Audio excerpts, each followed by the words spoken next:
não reconhece. Vocês perderam o que do que eu falei? Vocês estavam ouvindo enquanto eu falei sobre o convite? Sobre Jesus ser o sumo sacerdote? Vocês pegaram essa parte ou não? Hein, pessoal? Acho que tá com mau contato o microfone, depois eu vou testar. Mas vocês perderam tudo? Tá, então convidem os amigos, convidem aí a galera do seu Instagram, né? O pessoal que vocês sabem que tem interesse em estudar, em conhecer a palavra, porque hoje a gente vai falar do capítulo 4 e no capítulo 4 já dá uma introdução a respeito de Jesus ser o sumo sacerdote. E é muito importante entender o papel de Jesus como sumo sacerdote, porque assim a gente compreende melhor o fato dele ser o caminho e ele ser o único caminho que se chega ao Pai. Então, se vocês conhecem alguém né, alguém que queira estudar mais, conhecer mais a palavra, entender melhor como se relacionar com Deus, como, né, quem é Jesus, qual que é a importância de Jesus, chama para participar, tá bom? Então, eu vou orar antes da gente iniciar. Enquanto eu estou orando, se vocês quiserem chamar alguém, fiquem à vontade, tá?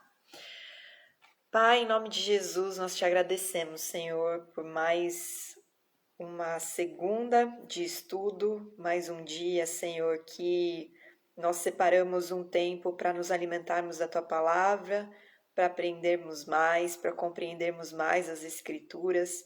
Pai, eu te peço que teu Espírito me use e gere poder e vida em todo ensino, toda palavra que for declarada, que ela venha íntegra, Senhor, que eu ensine aquilo que é a tua reta justiça, aquilo que o Senhor estabeleceu, que não seja interpretação de homens, que não seja coisas da minha cabeça, mas que seja tudo conduzido pelo Senhor, para a honra e glória do teu santo nome, Pai.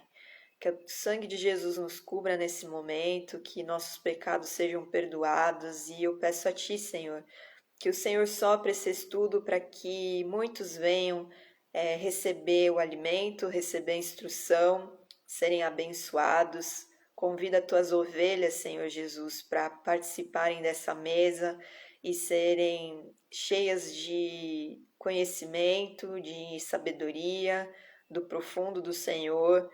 Conduz essa reunião, Senhor, com o Teu Espírito e abençoa as nossas vidas, no nome de Jesus. Amém. Amém.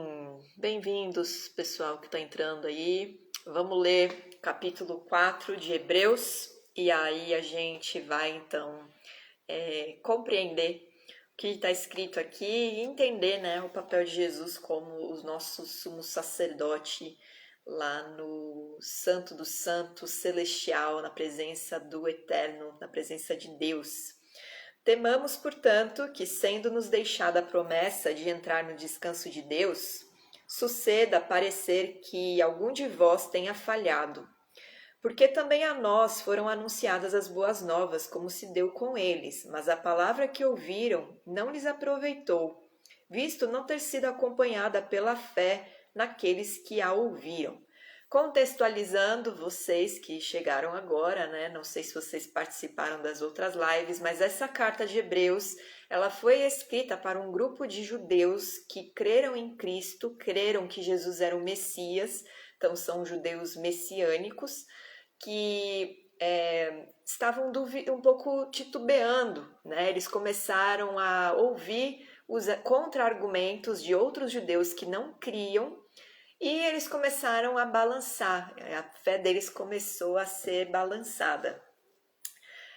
De acordo com os estudos históricos, esse grupo, né, que recebeu essa carta provavelmente estava em Roma, e Roma era uma cidade que agregava muitas etnias, muitas religiões, muitas crenças, né? Muitos pagãos habitavam em Roma, por causa do Império Romano, óbvio, mas ali era um local que pessoas refugiadas, pessoas que estavam saindo de cidades que tinham conflito, eram bem acolhidas. E esse grupo de judeus, ele se instalou em Roma E essa carta foi enviada a eles para exortá-los, para reanimá-los a perseverar na fé em Jesus Cristo. Então, quando o autor ele dá continuidade ao texto da carta, né, no capítulo 4, ele está complementando aquilo que ele já tinha falado no capítulo 3. A gente vai ver que às vezes ele até repete algumas citações, alguns temas aqui nesse início. E ele diz: temamos, portanto, que sendo nos deixada a promessa de entrar no descanso de Deus, suceda parecer que algum de vós tenha falhado. Então, tema, né, o fato de que vocês estão falhando em não entrar na presença do Senhor, no descanso do Senhor. E daqui a pouco a gente vai entender melhor o que é esse descanso de Deus, né? Porque não é a morte, né? Não é o descansar em paz de morrer fisicamente e ficar ali no céu, né? Esse é um conceito um pouco distorcido da palavra, mas ele está alertando as pessoas, né, aqueles judeus, a permanecerem com o que Deus entregou, que é a salvação pela graça e pela fé, né? A graça do Senhor, que é um favor imerecido, ela alcança a nossa vida e através de Jesus, do sacrifício de Jesus, nós confessamos Jesus Cristo como Senhor e Salvador das nossas vidas e nós recebemos o selo do Senhor, a vida eterna, a filiação do Senhor, né? Ele se torna o nosso Pai e Ele nos promete a entrada nesse descanso, que é a presença dEle. E aí ele continua, porque também a nós foram anunciadas as boas novas. As boas novas é o testemunho de Jesus, né? Que também é chamado de evangelho. O evangelho é uma tradução próxima do grego, né? Que significa boas novas. E como se deu com eles, mas a palavra que ouviram não lhes aproveitou, visto não ter sido acompanhado pela fé naqueles que a ouviram. Sem a fé não há salvação. Se você não confia naquilo que você está ouvindo, né, que é o testemunho de Jesus, não adianta nada. Não adianta você acreditar num Jesus histórico ou num Jesus que está pendurado ainda numa cruz. Você precisa crer que ele ressuscitou e que ele está à direita do Pai, que ele está vivo, que o corpo dele foi glorificado, que ele venceu a morte. Ele não venceu só o pecado, mas ele venceu a morte. E ele é o primogênito dos mortos, ou seja, ele é o primeiro que nasceu, né, renasceu com um corpo glorificado e inaugurando a eternidade para todos os homens, né? Então, sem essa fé, esse grupo aqui que o autor está criticando, né? E alertando as pessoas a temerem para não ficarem dessa forma, não se deixarem descrer ou desconfiar ou duvidar, era para que eles permanecessem na fé de que Jesus é o Cristo, que Jesus é o Messias. E para quem não sabe, o Messias, Cristo, vem, né, de Mashiach, que significa ungido. Nós, porém, que cremos, entramos no descanso, conforme Deus tem dito. Assim jurei na minha ira, não entrarão no meu descanso, embora certamente as obras estivessem concluídas desde a fundação do mundo. Porque em certo lugar assim disse no tocante ao sétimo dia. De novo ele está citando Salmos aqui, né? Quando ele diz, assim jurei na minha ira, não entrarão no meu descanso, é a referência ao Salmo 95. Porque em certo lugar assim disse no tocante ao sétimo dia, e descansou Deus no sétimo dia e de todas as obras que fizera. Isso está lá em Gênesis, no capítulo 2. E novamente, no mesmo lugar, não entrarão no meu descanso. Novamente, ele repete o Salmo 95. Visto, portanto, que resta entrarem alguns nele, e que por causa da desobediência não entraram aqueles aos quais anteriormente foram anunciadas as boas novas, de novo, determina certo dia, hoje, falando por Davi muito tempo depois, segundo antes fora declarado. E aí de novo ele repete o salmo: hoje, se ouvirdes a sua voz, não endureçais o vosso coração. O autor está praticamente repetindo, né, o discurso ali que a gente viu no capítulo 3. E ele está alertando de novo: é necessário ter um coração quebrantado, é necessário é, receber a instrução. E aqui é um grupo de judeus, né? Então eles estavam entendendo o que, que é um coração endurecido.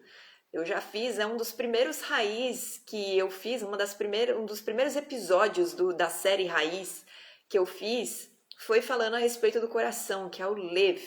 O Lev, ele é formado por duas letras hebraicas, o Lamed e o Vet. O Lamed, no pictograma, que era aquela escrita de desenhinho que é, eram as escritas proto-semíticas que eles chamam, né? São aqueles desenhos, vocês devem já ter se habituado a ver muito em filme das coisas do Egito, coisa assim, essa escrita que é desenhada, que são desenhinhos. O hebraico ele também era assim no início. É uma língua semita que começou assim também, né? A escrita dela também era assim.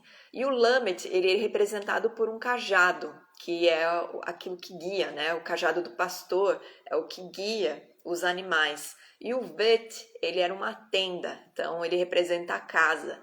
Então, o coração, literalmente falando, né? Se você pega a etimologia da palavra, ele significa o guia da casa. Então, a sua mente, ela guia a sua vida. Se a sua mente ela está endurecida, né? O coração está ligado então ao intelecto, ao pensamento. Se a sua mente está endurecida para a palavra de Deus, está endurecida para os propósitos de Deus, está endurecida para as instruções dele, na verdade você está resistente ao próprio Senhor. E aqui ele está alertando, né? Aquele povo que perdeu o descanso, e o primeiro descanso do povo era a terra prometida, né? A gente sabe que toda a história de Israel, ela não é só a história de um povo, mas ela é a história, né? Toda a instrução e todo o apontamento do que Deus ia fazer, que ele estabeleceu desde o fundamento.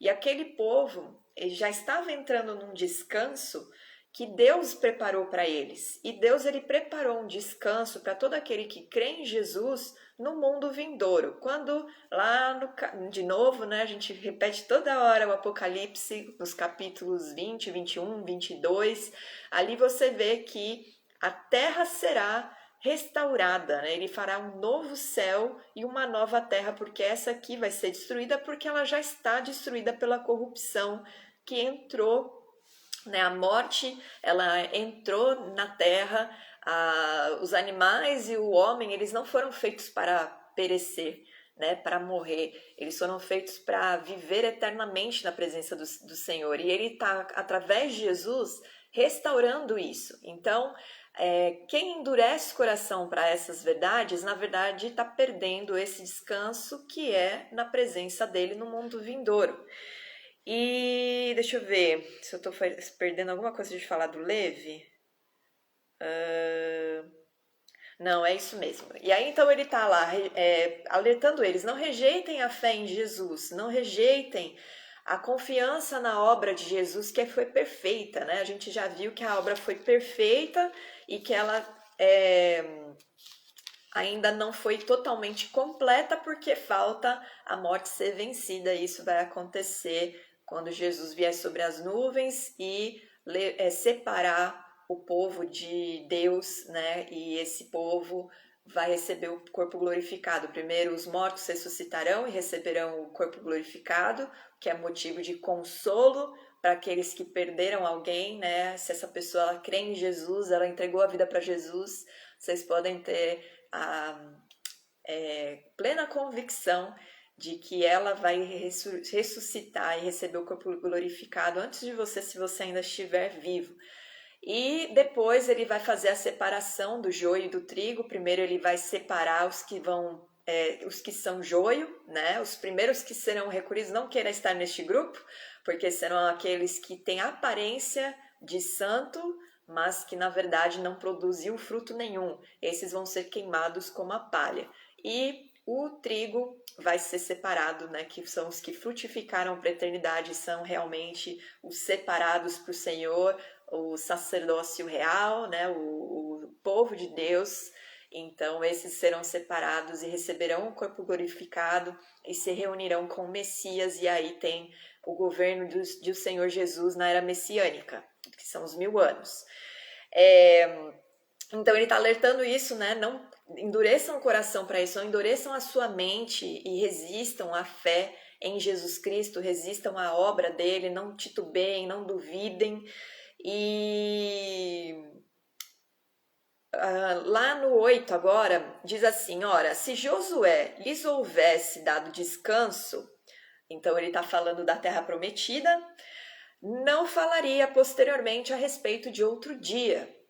E o povo de Israel, ele entrou nesse descanso, né, da terra prometida, a promessa ali da terra de Canaã, eles ocuparam toda a terra, porém, como eles quebraram a aliança pelo endurecimento do coração deles, pela prostituição cultural, pelo adultério da aliança, eles acabaram sendo dispersos pelas nações, né? Jesus, ele primeiro veio para o seu povo para restaurar a unidade do povo de Israel, que além de disperso, a terra de Israel foi dividida em reino norte e reino sul, uma parte foi ocupada pela Síria, a outra parte foi ocupada pela Babilônia, e esse povo perdeu a posse. Até hoje, embora Israel seja um país reconhecido pela ONU, o povo de Israel não está lá totalmente ocupando o seu território. Ali ainda há muitos povos, né? Grande parte da terra de Israel, na verdade, está ocupada por muçulmanos. Inclusive, o Domo de Ouro, ele está exatamente onde era o templo do Senhor. Então, Jesus, ele tem ainda uma outra etapa, né, para restaurar. E os judeus estão esperando a era messiânica, porque quando Jesus vier, a terra será novamente repartida para o povo de Israel, a terra de Israel. A terra de Israel, para o povo de Israel, a terra de Israel fica engraçado, né? Mas é isso. E aí ele diz no 9, portanto, resta um repouso para o povo de Deus. E aí esse repouso aqui, eu não sei na sua Bíblia, né, se você tem aí uma referência, você vai ver que se refere ao repouso sabático. E a gente já aprendeu lá no estudo de Deuteronômio que o Shabat, né, esse descanso que eles têm todo sábado, que eles não trabalham, eles ficam ali somente adorando a Deus e descansando e não fazem nada, né, que seja de esforço, eles ficam em comunhão com suas famílias, né, congregam na sinagoga e depois se reúnem com suas famílias, porque é um testemunho a respeito do descanso do Senhor, na presença do Eterno. E é um testemunho de que Deus, ele criou o mundo em 6 dias, e descansou no 7º. Então, quando o judeu ele faz isso, ele está dando esse testemunho. E também é um testemunho a respeito da era messiânica, que vai ser um tempo de descanso, em que haverá paz sobre a terra, em que haverá harmonia, em que a justiça do Senhor vai ser ensinada para todas as nações e também vai estar apontando para o mundo vindouro, que daí vai ser a plenitude, né, daquilo que o Senhor nos prometeu, que é a sua própria presença. Então, o nosso descanso é a própria presença do Altíssimo, é isso que nós esperamos. Você não se converteu somente para ter a sua mente renovada, ser um ex alguma coisa, né, ou ter uma religião. Você se converte a Jesus, você confessa Jesus Cristo como Senhor e Salvador da sua vida para herdar essa vida eterna que Ele prometeu, que o Pai prometeu através de Jesus Cristo.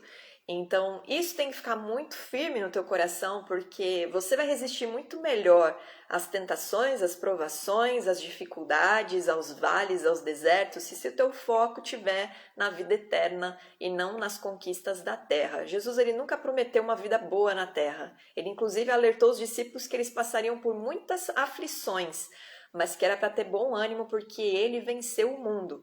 Então, a nossa vitória, ela não está sobre conquistas terrenas, sobre um sucesso, sobre ser bem-sucedido, bem-sucedida, mas ela está exatamente em entrar neste descanso quando Jesus estabelecer todas as coisas e o dia do Senhor vir sobre a terra, nós estaremos à direita do Pai e nós não seremos julgados ou condenados à morte porque todo homem ele nasce nessa condição, ele nasce já condenado à morte espiritual, mas Jesus é o nosso escape, Jesus é o nosso, é o meio que o Senhor estabeleceu para que nós tivéssemos a chance de sermos libertos dessa condenação. Então, o foco tem que ser esse, né? Jesus, ele é teu Senhor, teu Salvador, mas através da sua fé nele, você tem plena convicção de que você recebeu vida eterna. E é só assim que a gente recebe vida eterna.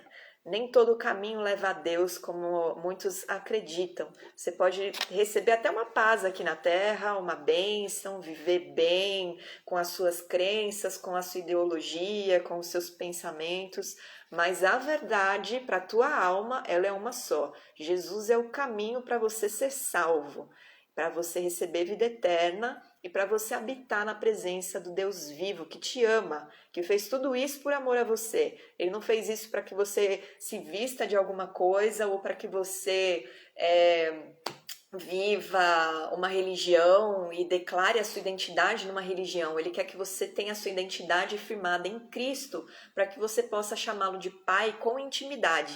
O que Deus fez é para restaurar o relacionamento dele com a sua criação. E nós fomos criados, fomos os únicos seres que foram criados pelas suas próprias mãos. Então, o amor de Deus pelo homem, ele é muito maior do que nós conseguimos mensurar ou entender. Foge do nosso entendimento esse amor e essa benignidade que o Senhor tem sobre a nossa vida.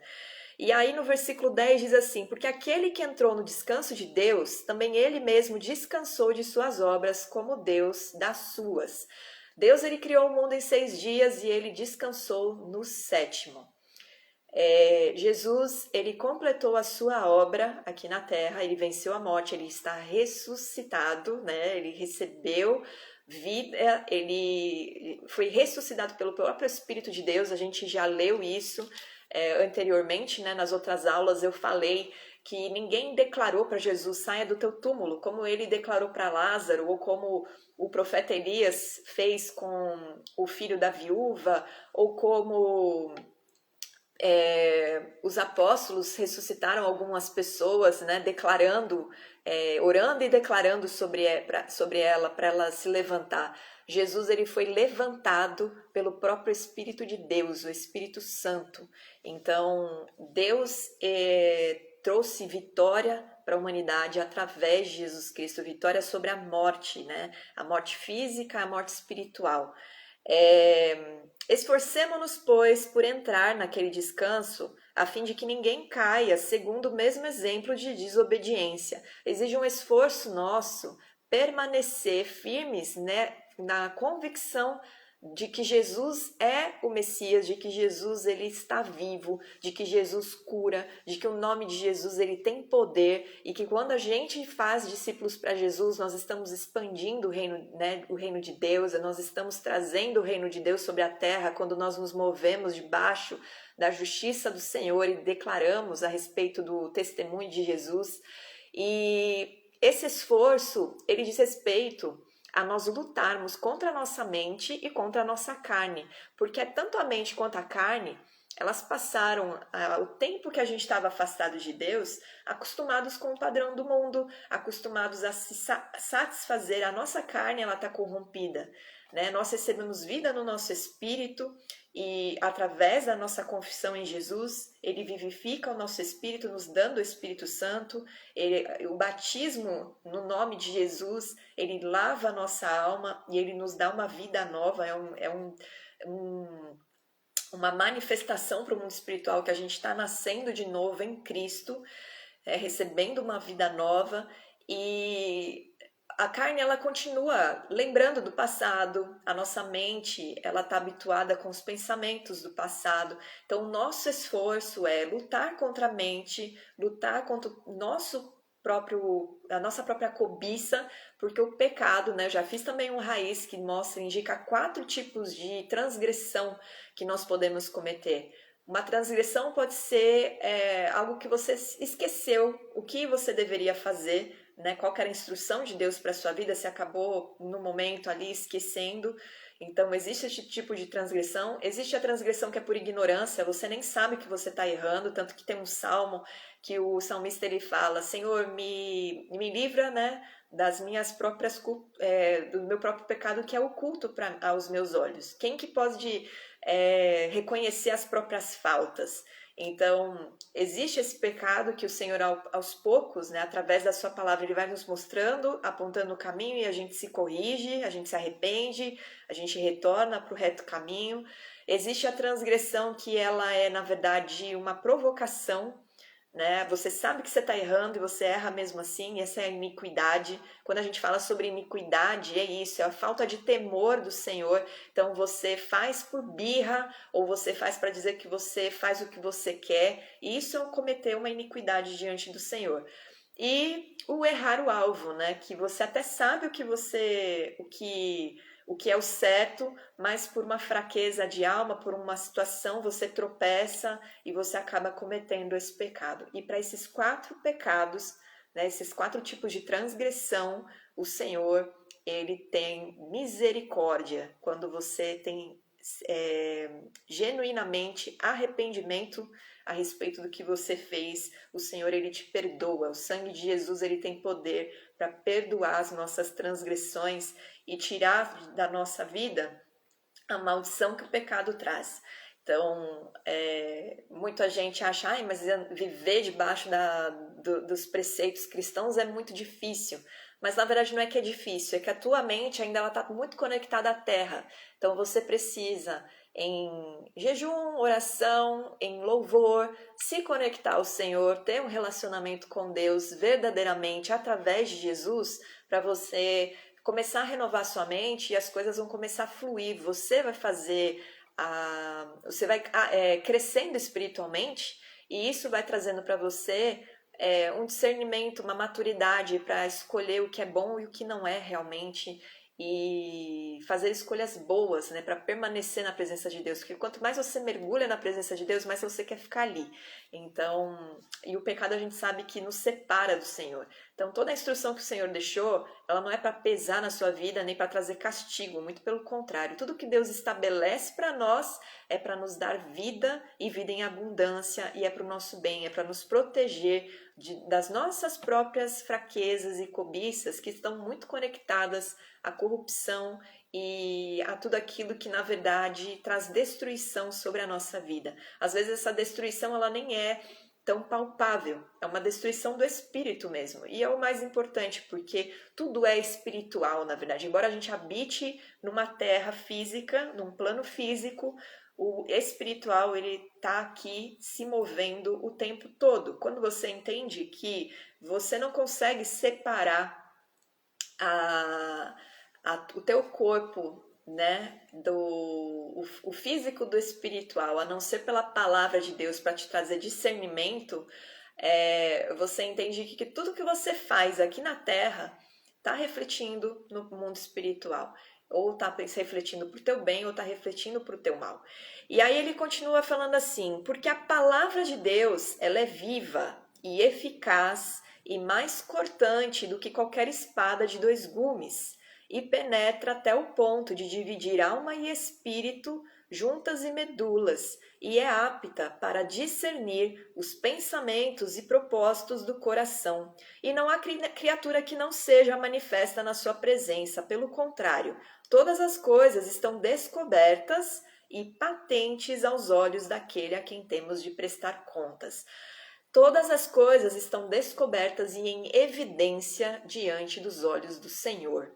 Então não há nada que você faça que o Senhor não esteja vendo. E todo mundo brinca muito com isso. Deus está vendo, viu?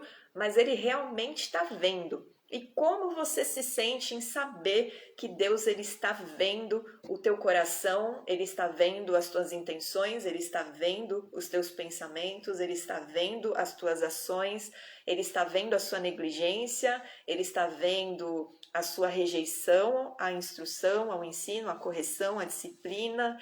Ele está vendo você falar, não tem nada a ver, né? Como você se sente sabendo que aquele que estabeleceu todas as coisas com a sua palavra, não se esqueça que Deus, ele criou o mundo com a sua palavra. E quando ele falava haja, ele não estava falando só para surgir, para aparecer.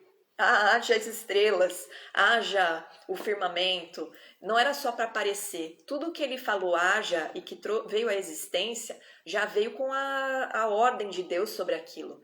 Deus, ele estabeleceu as suas leis espirituais no reino dele, e essas leis, elas estão sobre nós porque nós estamos inseridos dentro de todos os níveis de céus que existem, né? No judaísmo, eles creem que existem 7 céus e Deus está no 7º. Os pés dele estão sobre tudo, né? Então, ele está governando tudo e tudo vem dele. A gente já aprendeu isso, que todas as coisas vêm dele. Deus, ele está em todas as coisas. Quando algumas religiões, né, dizem que Deus está em todas as coisas, verdadeiramente ele está em todas as coisas, mas ele não está somente em todas as coisas, como ele está acima.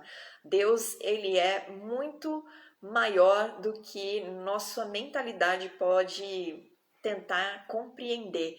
Então, ele que é espírito, fez todas as coisas para a glória dele, e ele fez os homens para ter intimidade com ele, a ponto dele que está em todas as coisas, em todos os ambientes, está sentado no mais alto trono. Ele se faz pequeno, né? Entre aspas, ele se faz pequeno para habitar no nosso coração. E tem um trecho em Jeremias, se não me engano, que ele chama o povo de Israel de vermezinho de Jacó. Então, nós perto dele somos uma titiquinha, né? E ele declarou com a sua palavra as suas leis. E essa palavra que ele declarou, ela também é instrução para nós. Ela é uma porção do próprio Deus. Saiu dele. A instrução que saiu dele, ela só pode trazer bem para a sua vida, não mal. Ela não é para te oprimir, ela não é para te tolher, ela não é para te escravizar, muito pelo contrário. Quem está escravizando a vida das pessoas é exatamente o adversário, manipulando elas e provocando nelas a própria cobiça do coração, da carne, para trazer destruição e separação desse relacionamento que Deus, ele com tanta benignidade e misericórdia, ele restaurou através do seu filho, que sofreu no nosso lugar o que nós deveríamos sofrer, que é a morte, né, a destruição, a dor, a angústia na carne. Ele tirou, né, ele levou sobre si todas as nossas dores e as nossas enfermidades. E se você crê nisso, se você está com alguma enfermidade, creia e receba no nome de Jesus a cura que existe no nome dele, né, o poder que há no nome de Jesus para curar, que você seja restaurado, que suas células sejam regeneradas, que os teus ossos sejam regenerados, que o teu coração seja curado. E Jesus, ele não trata só as enfermidades físicas, mas ele cura também as enfermidades emocionais. Então, se você sofre de ansiedade, se você tem síndrome de pânico, se você tem depressão, que o nome de Jesus venha sobre a sua vida e restaure, te cure. Receba, né, essa declaração, essa oração sobre a sua vida, creia nisso e experimente um pouco desse amor do Senhor, porque Ele quer se apresentar para você. E aí, outra coisa, né, a palavra de Deus, ela é tão poderosa que quando você está lendo ela, ela mesmo te lê, né? É como se você não só lê a palavra como a própria palavra, ela te lê e ela mesmo te revela o teu erro, ela te revela o que você precisa melhorar, ela te revela o teu pecado, ela te revela o teu pensamento distorcido e ela traz restauração. Quando a palavra diz aqui que a palavra de Deus, ela é poderosa para dividir a alma do espírito, é porque ela traz discernimento e ela traz orientação, instrução para que a sua alma, né? Porque a sua alma, ela sempre vai pender ou para os desejos da tua carne ou para os desejos do Senhor, que são colocados no teu coração através do Espírito Santo que é dado, né? A gente já viu que Deus, ele nos batiza com fogo, que é o poder do Espírito Santo, mas ele também nos entrega a sua lei gravada no nosso coração para a gente ser instruído através da sua própria lei. O Espírito Santo ele fica nos instruindo sobre o que está de acordo com aquilo que Deus espera de nós e o que não está. Então, a palavra, por si só, ela tem poder e o Espírito do Senhor, ele vivifica a palavra, ele traz essa manifestação, né, poderosa de trazer entendimento, de trazer sabedoria, de trazer conhecimento, para que aqueles que não têm os olhos abertos, os olhos espirituais abertos, possam receber também a compreensão, o entendimento, e quando confessam Jesus, recebem o Espírito, né, e tem o próprio Espírito vivificado, e então o mundo espiritual é aberto para essa pessoa, para ela compreender e discernir as coisas espirituais e vencer, né, com esforço a sua própria fraqueza, a sua própria carne, a sua mente. Então, leia a palavra de Deus sabendo, né, aplicando, acolhendo ela para a sua vida, porque quando você entende que a palavra de Deus ela tem vida, e você não só lê contemplando, como se você estivesse lendo um livro, mas quando você entende que aquilo pode transformar o teu ser, transformar a tua mente, curar você, você vive verdadeiramente aquilo que Deus estabeleceu.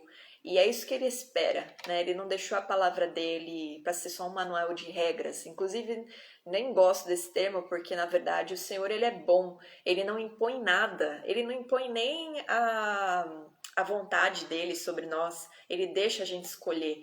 Então, o que ele dá sempre é bom, sempre é perfeito, sempre é agradável e sempre é para o nosso bem, para nós vivermos aquilo que ele estabeleceu desde o início. Vida em abundância, com paz, com alegria, com justiça, em harmonia, com benignidade, com amabilidade, com tolerância uns com os outros. Ele é assim e ele espera que nós também sejamos assim, porque ele fez a gente à sua imagem e semelhança. E aí agora a gente vai entrar no trecho que fala a respeito do sumo sacerdócio. E antes de ler a respeito aqui do texto, né, são só 3 versículos, eu quero só explicar para vocês o que é o sumo sacerdote, porque daí quando vocês forem ler, vocês já vão estar com o entendimento do que é um sumo sacerdote e vai fazer mais sentido. Então, no hebraico, o sumo sacerdote é Kohen Gadol. O Kohen Gadol, ele tem um papel muito importante, né? Ele é aquele que entra no Santo dos Santos, é o papel de maior destaque que ele tem. Ele entra no Santo dos Santos, que era um espaço no templo. A gente, daqui a algumas aulas, vai estudar a respeito do templo, da disposição, dos utensílios, de todo o significado que existe ali, para também entender o papel de Jesus, mas essa é uma introdução para vocês começarem já a compreender aqui os textos. O sumo sacerdote ele tinha um papel de expiar o pecado do povo de Israel uma vez por ano, entrando no Santo dos Santos. E ele só podia entrar 4 vezes nesse dia no Santo dos Santos, e tinham etapas certas. Ele não entrava ali com as mãos, sem purificar suas mãos e os seus pés. Ele, antes de fazer, né, apresentar o sacrifício no altar que ficava no pátio, ele tinha que lavar as suas mãos para imolar o cordeiro. Ele aspergia o sangue sobre o véu, se não me engano, desse cordeiro, e ele entrava ali para orar, interceder, né, e expiar o pecado do povo diante do Senhor. O Kohen Gadol também era responsável por abençoar o povo de Israel. E aí tem uma coisa interessante na palavra Kohen. Essa palavra ela é escrita pela letra Kaf, que significa, que naquele desenho do pictograma, ela é representada pela palma de uma mão, representando o significado de abrir. Aí a outra letra é o Re, que era um bonequinho com as mãos abertas, assim, é o desenho. Depois vocês pesquisam no Google o alfabeto hebraico, a pictografia, né, desse alfabeto, e aí vocês vão ver a representação de cada letra. Mas ali o Re, ele era um bonequinho com as mãos levantadas, e na verdade isso significava veja também. a letra Nun, que significa, era uma semente, então significa continuidade. E o papel dele, ele fazia o seguinte, né? Deixa eu explicar antes. Ele ficava como: eu não consigo fazer. Mas sabe aquele comprimento que tem assim? Acho que Star Wars, né? Que tem os caras que faziam assim para se cumprimentar. O sumo sacerdote, ele faz isso com as duas mãos, ele fica com as mãos abertas assim, na frente do tabernáculo, né, na época de Moisés, na frente do templo, e com as mãos abertas assim, para que a Shekinah, né, a glória de Deus, ela passasse pelas suas mãos, aqui era o canal, ela passava por aqui e era derramada sobre o povo de Israel. Toda a bênção sacerdotal ela é dada com essa mão assim, né? Então é interessante que a própria palavra do Kohen, ela tem a representação disso. E ele trazia essa bênção que traria a multiplicação, que daí tem a ver com as letras, né? A semente, o veja, né? Que é bem o desenho assim, e o CAF lá, que é a palma da mão aberta. E aí eu vou ler para vocês a bênção sacerdotal para vocês verem. Tá em número 6, se você quiser ver aí, acompanhar. E aí disse o Senhor a Moisés, no versículo 22 do capítulo 6 de Números: Fala a Arão e a seus filhos, dizendo: Assim abençoareis os filhos de Israel e dir-lhes-eis: O Senhor te abençoe e te guarde. O Senhor faça resplandecer o rosto sobre ti e tenha misericórdia de ti. O Senhor sobre ti levante o rosto e te dê a paz. Assim porão o meu nome sobre os filhos de Israel e eu os abençoarei. Então, o sumo sacerdote, ele tinha o papel de trazer a bênção que traria a multiplicação. Então, desde a expiação ali, né, da expiação dos pecados do povo de Israel, ele estava ministrando diante do Senhor, ele estava servindo ao Senhor no templo, era o único homem que passava esse véu. O véu, ele separa o Santo dos Santos, que é onde ficava a arca, do lugar santo, que é onde tinha o incensário, o altar menor, bem na frente desse véu. Tinha uma mesa, que era o propiciatório ali com os pães, e tinha o candelabro, que era a menorá. E dentro do Santo dos Santos só ficava a Arca da Aliança, que era coberta de ouro. O ouro representa a glória de Deus. E dentro dessa arca, aliás, o propiciatório era na arca, perdão. Era a mesa da proposição, se não me engano. Depois tem que ler aqui, me fugiu o nome. Mas na mesa ficavam os 7 pães asmos e 7 ou 12? Não, eram 12, porque era para cada tribo de Israel. Se alguém lembrar desses detalhes aí, pode corrigir, por favor. Mas dentro do Santo dos Santos estava a arca, com o propiciatório que tinha os querubins, que formavam, né, uma peça só, as suas asas se uniam, e pelo meio desses querubins a glória do Senhor se manifestava. E ali a glória de Deus, na época do tabernáculo, ela era tão grande, né? Deus, ele se manifestava muito mais palpável naquele tempo, porque ele estava ensinando o povo a temer a ele, né? A temer a ele e aprender a ter uma liderança ali diante deles, que era Moisés e que era Arão e seus filhos trabalhando no tabernáculo. E a glória do Senhor era tão grande ali que o sumo sacerdote, ele tinha que primeiro apresentar um cordeiro, né, para perdão dos próprios pecados. Ele tinha que estar purificado, ele não podia estar com pecado. Ele entrava com uma corda amarrada no tornozelo dele, porque se ele entrasse em pecado, o sumo sacerdote, ele temia esse momento, porque, na verdade, se ele tivesse com alguma transgressão em evidência ali, se ele não tivesse totalmente purificado espiritualmente, ele caía na presença do Senhor, ali no Santo dos Santos, ele morria, ele perdia a vida, porque a glória de Deus, ela não compactua com o pecado, ela manifesta aquilo que está no homem. Então, não é que Deus, não gostei dele, vou matar. mas a própria presença do Senhor, ela é tão santa, ela é tão pura e genuína e gloriosa que ela manifesta aquilo, né? Não é só a palavra de Deus que manifesta aquilo que está em nós. A glória do Senhor, ela manifesta. E se a pessoa está em pecado, ela está debaixo da morte. Então, a morte se manifesta, né? Então, por isso que a pessoa caía, o cara caía lá duro no chão, morto. Então, eles temiam isso.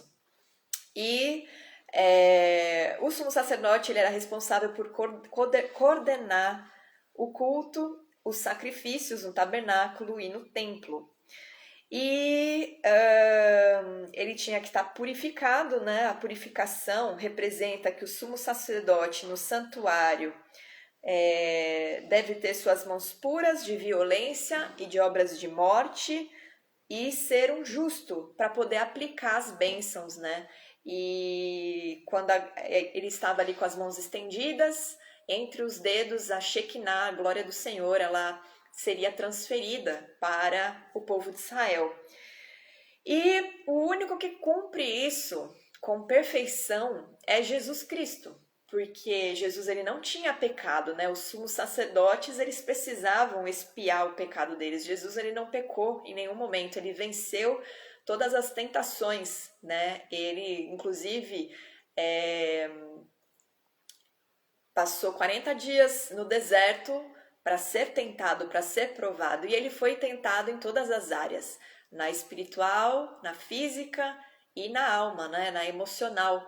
Em todas essas áreas ele foi tentado e nós somos tentados nessas 3 áreas. E o fato dele ter vencido, ele recebeu autoridade e ele transmite essa autoridade para nós, para que a gente também vença.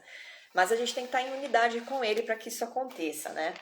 Aí, outra questão é que no Talmud, os sacerdotes, eles só são aptos para servir ao Senhor quando eles estão vestidos das vestes sacerdotais. Tanto os sacerdotes como o sumo sacerdote, eles só podem servir diante do Senhor com as vestes sacerdotais. Por isso que Deus ele vai nos entregar, ele nos entrega novas vestes, né? Quando nós somos purificados pelo sangue de Jesus, ao confessar Jesus como Senhor e Salvador da nossa vida, ele nos reveste com vestes sacerdotais para que a gente possa servir a ele.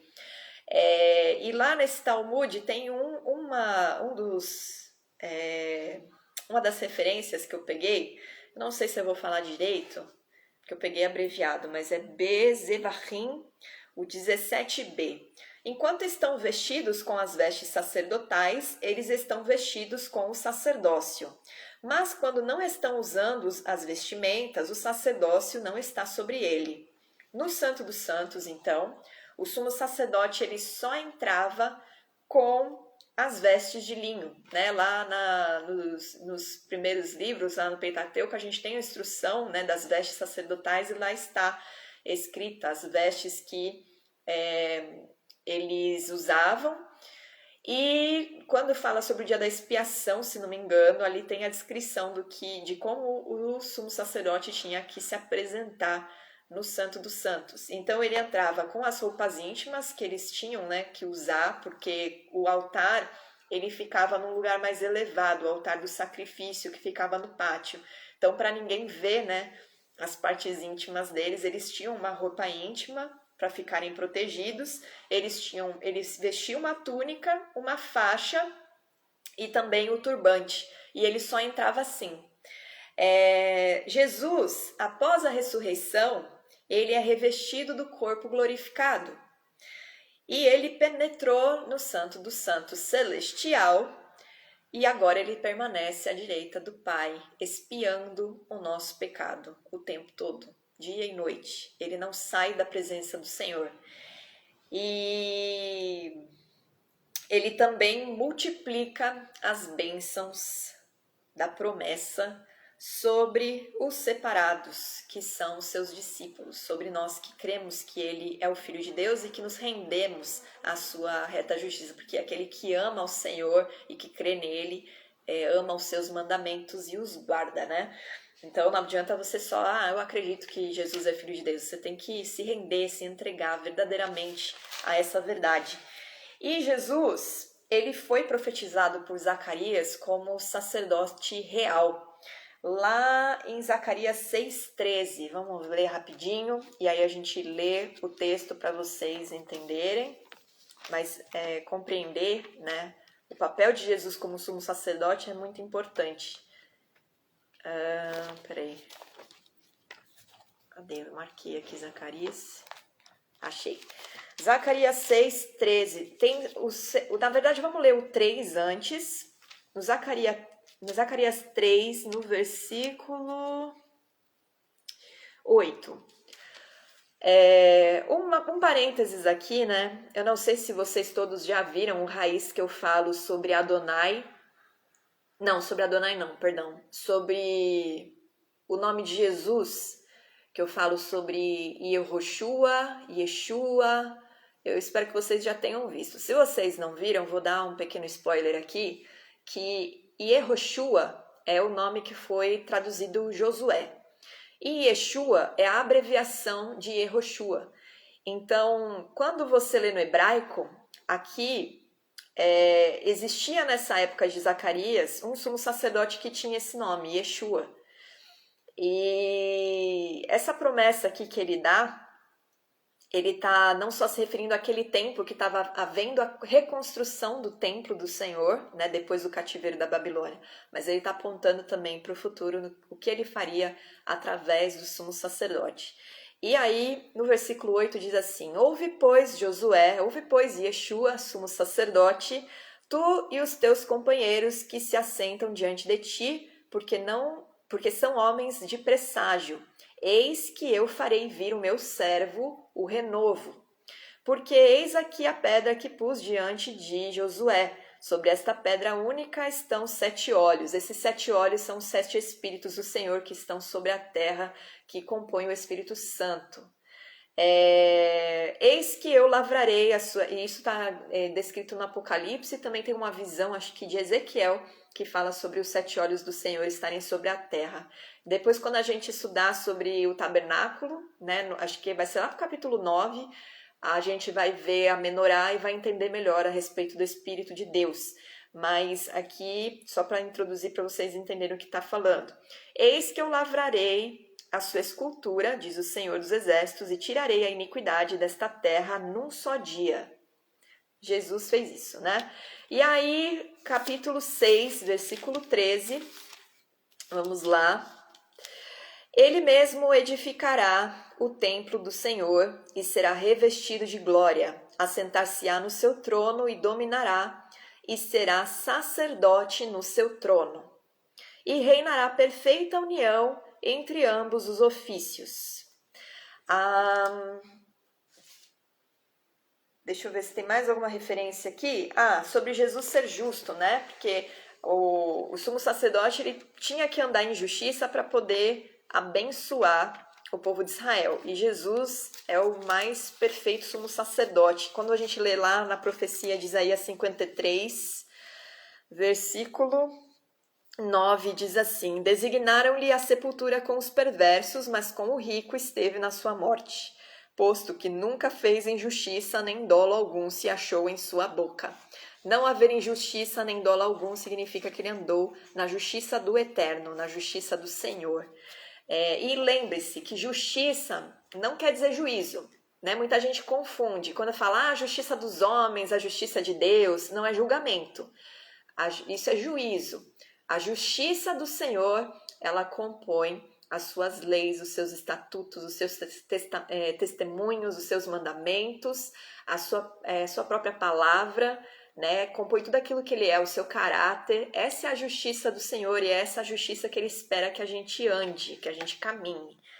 Quando a gente fala que a gente caminha na reta justiça, a gente está caminhando no padrão do reino de Deus.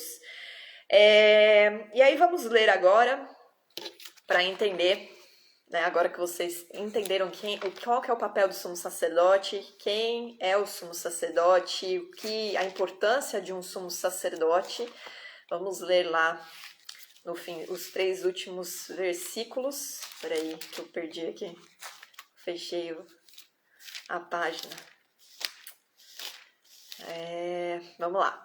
Tendo, pois, a Jesus, o Filho de Deus, como grande sumo sacerdote que penetrou os céus, conservemos firmes a nossa confissão, porque não temos sumo sacerdote que não possa compadecer-se das nossas fraquezas. Antes foi ele tentado em todas as coisas, à nossa semelhança, mas sem pecado. Acheguemo-nos, portanto, confiadamente junto ao trono da graça, a fim de recebermos misericórdia e acharmos graça para socorro em ocasião oportuna. Então, Jesus ele sofreu as tentações na carne e na alma como nós sofremos. O Senhor ele se compadece de nós, ele sabe a dificuldade que o homem tem para se manter firme. E por isso ele está ali diante do Senhor intercedendo por nós. Quando nós confessamos que nós erramos, ele intercede diante do Pai, ele expia o nosso pecado diante do Pai e ele fala: Pai, é difícil para eles permanecer firme, então perdoa, não olha a iniquidade. E por causa do sangue de Jesus que nos cobre, o Senhor, ele não vê a nossa iniquidade, mas ele nos perdoa, ele permite que a gente entre na presença dele com Jesus. Por isso que a gente ora em nome de Jesus, por isso que a gente fala de Jesus, porque Jesus é o único caminho, é o sacerdote que faz aquele caminho que sai do pátio, que entrega o sacrifício, sai do pátio, purifica as mãos, purifica os pés, entra no lugar santo, acende o incenso de adoração, acende as velas ali da menorá, prepara o pão, né? E passa aí, penetra pelo véu e entra no Santo dos Santos e expia o pecado do povo. Esse é o papel de Jesus como caminho, a verdade e a vida. Então, quando você entende isso, né, você ama muito mais Jesus, né, e você guarda com mais alegria a palavra dele e se esforça mais, né, para andar na reta justiça. E entenda uma coisa, a gente ganha poder e autoridade nas áreas que nós somos tentados. Se você vence uma fraqueza tua, você ganha autoridade e poder para ajudar outras pessoas a vencer. E isso aconteceu com Jesus, nós somos corpo de Cristo. Se Jesus venceu as tentações e nós somos parte do corpo dele, ele derrama sobre nós essa autoridade. Então não tem desculpa. Não tem por que você entrar com desculpa na presença de Deus, falando: ai, Senhor, eu sou fraca, minha carne é fraca, né? Pô, e o Espírito Santo habitando em você que eu te dei? O que você está fazendo com ele? O que você está fazendo com a autoridade que eu derramei sobre a sua vida através do meu filho? O que você está fazendo com o escape que eu preparei para você? Você está negligenciando tudo que eu fiz por amor a ti? Então, não tem porquê, não tem desculpa diante do Senhor, sendo que ele deu todo o escape. Por isso que ele fala que ele não permite que nós sejamos tentados por algo que seja maior do que a nossa própria força. Ele sempre nos dá o escape. E Jesus, ele está próximo, ele está conosco. Ele disse que ele estaria conosco até tudo ser consumado. Ele não nos abandonou e ele derrama sobre nós, né, aquilo que ele conquistou, que é a autoridade sobre não só os nossos pecados, mas para expulsar demônios, para curar enfermos, para declarar o testemunho dele, né, representando ele aqui na terra. E a outra coisa deixa eu ver se eu esqueci alguma coisa. Se achegue a ele, então, né, com confiança, junto ao trono da graça, porque Jesus ele preparou esse caminho para você poder receber misericórdia e encontrar um favor imerecido para a ocasião oportuna. No caso aqui, esses homens estavam sendo tentados a deixar a fé deles em Jesus e o autor está falando: se aproximem dele para que vocês recebam, né, aquilo que vocês precisam, que é a confiança, que é a convicção, que é o dom da fé, porque a fé é um dom que vem do Senhor, e vocês permaneçam firmes. E sobre a nossa vida vai além, né?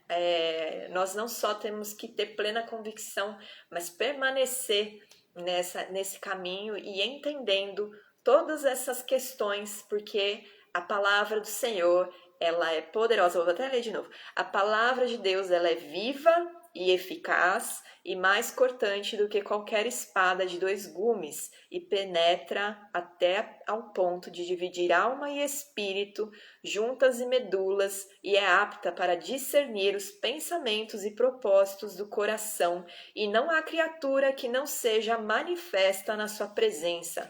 Tudo o que você faz estão sendo manifestos diante do Senhor através de todo esse ensino que foi trazido, e eu espero que isso gere na sua vida não só temor, mas também gere uma revelação, né, de todo o amor de Deus, de toda a obra que Ele fez por causa de você, né? Não é por causa dos perfeitos, porque Jesus ele veio para os doentes, ele veio para nós. Não tinha ninguém saudável na Terra e ainda não tem. Então, não se confunda, não se deixe levar pelas palavras de homens que não caminham com o Senhor, mas busque a palavra de Deus para vocês receberem, né, a verdade com integridade, essa verdade que gera vida, que gera transformação e que te instrui para que você saiba discernir o bem do mal, o certo do errado, a morte da vida, e que você faça escolhas sábias, escolhas, né, com base naquilo que o Espírito Santo ele te orienta. E vamos orar, né? Vamos aproveitar e colocar a nossa vida diante do Senhor Jesus, que é o nosso sumo sacerdote, para que a gente possa entrar na presença do Pai e encontrar graça e misericórdia diante dele. Então fecha os teus olhos aí onde você está. Se esse ensino ele moveu o teu coração a se arrepender de algo, se você achar que se você se sente, né, negligente no teu relacionamento com Deus, aproveita esse tempo para reconciliação com ele. Aproveita para derramar o teu coração, para confessar aquilo que você precisa. Aproveita que não tem ninguém te vendo, você está na sua casa. Estamos todos conectados, estamos todos em unidade diante de Jesus, porque onde dois ou mais se reúnem no nome dele, ele se faz presente, ele fica no nosso meio. Mas você tem liberdade aonde você está para apresentar o teu coração, ou para pedir mais, ou para pedir mais conhecimento, ou para pedir mais força, né? Força, não só força de vontade, mas força no teu caráter para vencer as suas tentações, as suas cobiças, os seus pecados e corrigir a tua vida. Então aproveita esse tempo e se coloca diante do Senhor. Amém? Pai, em nome de Jesus, nós clamamos a Ti, Senhor, pelo Teu perdão. Eu intercedo pela vida de cada um que está participando, não só ao vivo, mas aqueles que vão ouvir depois, Pai, e que Teu Espírito ele opere da mesma forma que Ele operou agora, que Ele traga, Senhor, sobre o coração de cada um, aquilo que cada um precisa, Senhor, aquilo que o Senhor sabe que cada um está necessitando nesse momento. Gera vida, Senhor, no espírito de cada um deles, abre os olhos espirituais, tira as escamas para que possam enxergar as coisas como realmente são, Senhor. E, Senhor Jesus, nós te agradecemos, nós pedimos para que o Senhor derrame do teu sangue sobre a nossa vida. Perdoa, Senhor, os nossos pecados, que nossa vida esteja coberta pelo teu sangue, que o Senhor esteja intercedendo a respeito de cada causa que está sendo apresentada nesse momento diante do Altíssimo, que o Senhor expie os nossos pecados como o sumo sacerdote que está permanentemente e eternamente à direita do Pai, que haja entendimento, Senhor, do teu papel como Salvador, do teu papel como Senhor, do teu papel como Rei, do teu papel como sumo sacerdote e também do teu papel como amigo. Que nós, Senhor, tenhamos, e do teu papel como pastor também. Senhor, que cada vez mais a gente tenha compreensão da palavra, que a gente tenha entendimento, para que nosso coração ele esteja completamente reto diante do Senhor, que a nossa vida esteja completamente íntegra, como o Senhor espera. Que a gente se lembre que nós não servimos a nossa vontade mais, que nós não servimos o padrão desse mundo, que nós não servimos, Senhor, ideologias ou teorias ou religiões, mas que nós servimos a um rei que foi estabelecido com um nome excelente e que reinará sobre essa terra por 1000 anos, e nós já pertencemos a esse reinado, nós já pertencemos a esse sacerdócio, as vestes reais já foram colocadas sobre nós, Senhor.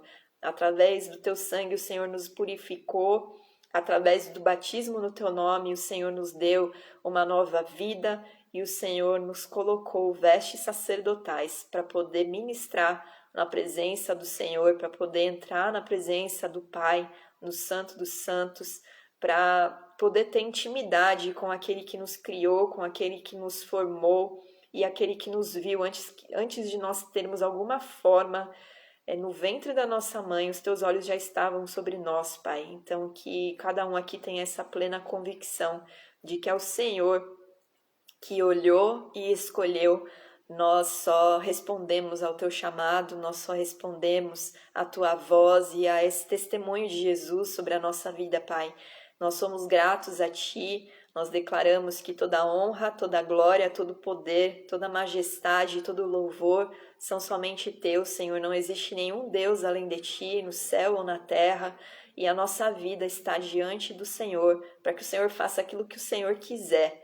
Senhor, tira do coração de cada um a paixão e o amor pelas coisas terrenas, e que os olhos de cada um sejam fixados, Senhor, no teu reino eterno, na vida eterna, e que vivam com alegria, Senhor, mesmo que em meio às perseguições, às tribulações, às provações, eles tenham plena convicção de que o Senhor está presente em todo o tempo e que o Senhor continua sendo socorro bem presente na nossa vida, em nome de Jesus.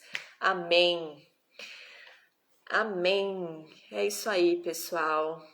Que o Senhor abençoe vocês. Alguém tem dúvida? Alguém quer perguntar alguma coisa?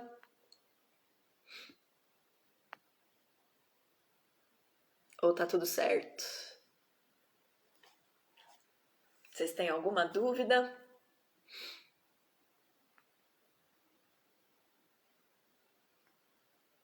Por favor, me digam aqui se vocês têm dúvida, se vocês querem que eu repita algo, ou se tá tudo certo. E nós encerramos.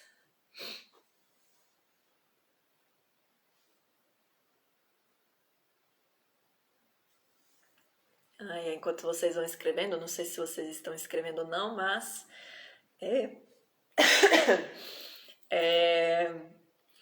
essa live vai ficar salva, como sempre.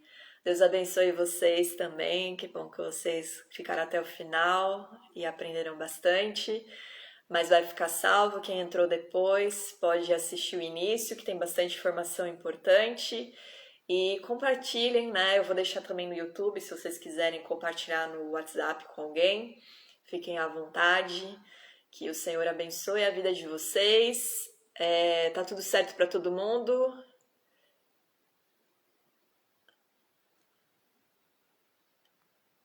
Fazia tempo que eu não assistia ao vivo, foi maravilhoso. Que bom que você conseguiu hoje. Você e a Laís conseguiram vir hoje. Fiquei feliz que vocês estão aqui. Que bom. Deus, ele prepara as coisas, né? Muito edificante, como sempre, graças a Deus. Totalmente esclarecedor. Glória a Deus. Que bom. Aí no capítulo 5 a gente vai continuar compreendendo, né, o sacerdócio de Jesus, e daqui para frente o estudo vai ficar bem interessante. Então compartilhem, né, com o pessoal, porque é importante entender Jesus como o nosso rei, porque fica até mais fácil da gente servi-lo, né, com alegria. E esse lance do sumo sacerdócio pouca gente entende. Então eu vou falar muito também sobre o tabernáculo, sobre os itens do tabernáculo, não nessa aula do capítulo 5, mas na sequência dos estudos, né? Então tem muita informação que vai enriquecer a compreensão de vocês, e aí quando forem ler Êxodo, Números, Levítico, vai fazer mais sentido, né? Não vai ficar aquela leitura, nossa, quanto bicho sendo morto aqui, não tô entendendo nada, mas vocês vão ter mais a essência, assim, do papel do sacerdote, do sumo sacerdote, lembrando que nós somos sacerdotes do Senhor, né? Nós apresentamos agora sacrifícios de louvor e de honra, de glória, de obediência diante do Senhor, mas a gente não precisa apresentar os sacrifícios do povo, né, imolando, porque o sacrifício de Jesus ele já foi perfeito, Deus já considerou o seu cordeiro como o sacrifício perfeito lá no altar celestial, mas é importante entender essa função de sacerdócio, porque a gente aprende a levar mais a sério a nossa caminhada com o Senhor, né?